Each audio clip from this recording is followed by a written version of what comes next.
ಇಲ್ಲ ಇದು ನನಗೆ ನಾನು ಪ್ರತಿ ಟೂರ್ನಮೆಂಟ್ ಬಂದಾಗಲೂ 2 ತಿಂಗಳು 3 ತಿಂಗಳು ರಜಾಕಿ ನಾನು ಅಲ್ಲಿಗೆ ಹೋಗ್ತಾ ಇದ್ದೆ, ಪೂನಾಗೆ ಹೋಗ್ತಾ ಇದ್ದೆ.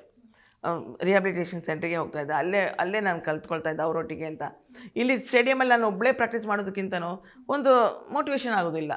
ಸೊ ಅದರಿಂದ ಅಲ್ಲಿ ಹೋದಾಗ ಏನಾಗ್ತದೆ, ನಾವು ಎಲ್ಲರೂ ಒಂದು 7-8 ಜನ ಅಲ್ಲಿ ರೆಪ್ರೆಸೆಂಟ್ ಮಾಡೋರು ಅಲ್ಲೇ ಇದ್ರಲ್ಲ, ಎಲ್ಲ ಸೇರ್ಕೊಂಡು ಮಾಡ್ತಾಯಿದ್ವಿ. ನಮ್ಮಲ್ಲೇ ಪೈಪೋಟಿ ಆಗ್ತಾಯಿತ್ತು.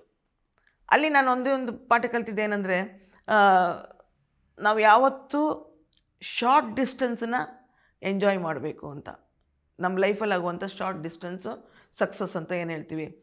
I am not talking about the sports, ಯಾವುದೇ ರೀತಿಯಲ್ಲಿ ತಗೊಳ್ಳಿ, ನಮ್ಮ ಜೀವನದಲ್ಲಿ ಆಗುವಂಥದ್ದೊಂದು ಶಾರ್ಟ್ ಡಿಸ್ಟೆನ್ಸು ಕೂಡಲೇ ಆಗುವಂಥ ಸಕ್ಸಸ್ಸನ್ನು ನಾವು ಎಂಜಾಯ್ ಮಾಡಬೇಕು, ಚೆರಿಷ್ ಮಾಡಬೇಕು.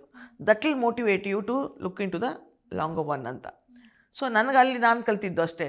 ಇವತ್ತು ನಾನು 5 ಮೀಟ್ರು ಶಾರ್ಟ್ ಪುಟ್ ಹಾಕಿದ್ನಾ, ದಟ್ ಈಸ್ ಮೈ ಸಕ್ಸಸ್ಸು. ನಾಳೆ ನನ್ನ 5.1 ಮೀಟರ್ಸಿಗೆ ನಾನು ಹಾಕಬೇಕು. ಆ ರೀತಿಯಲ್ಲಿ ನಾನು ಕಲ್ತ್ಕೊಂಡು ಬಂದದಲ್ಲಿ. ಸೊ ಅದರಿಂದ ಏನಾಗ್ತಿತ್ತು ಅಂದರೆ, ನನಗೆ 2006 ಆಗಲಿ 1919 ಆಗಲಿ ನನಗೆ ಗೆಲ್ಲಲಿಕ್ಕೆ ನನಗೆ ಕಷ್ಟ ಅನಿಸ್ಲಿಲ್ಲ. ನನಗೆ ಕಾನ್ಫಿಡೆಂಟ್ ಇತ್ತು ಅಫ್ಕೋರ್ಸ್ ನನಗೆ. ಬಟ್ ಅಲ್ಲಿ ಆಗಿದ್ದು ಒಂದೇ ಒಂದು ಇದಾಗಿತ್ತು ಅಂದರೆ, ಅಲ್ಲಿ ಒಂದು ಗೋಲ್ಡ್ ಬಂದದನ್ನು ಅದು ಸಿಲ್ವರಿಗೆ ಆಗೋಯ್ತದು. ಯಾಕಂದರೆ ಅದೇನೋ ಪಾಯಿಂಟ್ 1 ಇದರಲ್ಲಿ ಅಂತ ಏನೋ ಟೆಕ್ನಿಕಲ್ ಇದು ಅಂತ ಹೇಳಿದರು. ಅದು ನಾನು ಮಾಡಿದ ತಪ್ಪೇನೋ ಅನಿಸ್ತಾ ಇತ್ತು ನನಗೆ. ಯಾಕಂದರೆ ಅದ್ರ ಬಗ್ಗೆ ನಾನು ಸರಿಯಾಗಿ ತಿಳುವಳಿಕೆ ತಗೊಂಡಿರಲಿಲ್ಲ ನಾನು. ಎಲ್ಲ ಕ್ಲಾಸಸ್ನ ಕ್ಲಬ್ಸ್ ಮಾಡಿ ಆಡ್ತಾರೆ ಅಂತ ಆವಾಗಿಂದ ರೂಲ್ಸ್ ಬಂದಿತ್ತಂತೆ. ಕ್ಲಾಸ್ ಅಂದರೆ ನಮ್ಮ ಕ್ಯಾಟಗರಿ ಕ್ಲಾಸಸ್ ಅಂತ ನಾವೇನು ಹೇಳ್ತೀವಿ ಆ ಥರ ಅಂತ. ಆ ರೂಲ್ಸ್ ನನಗೆ ಗೊತ್ತಿರಲಿಲ್ಲ.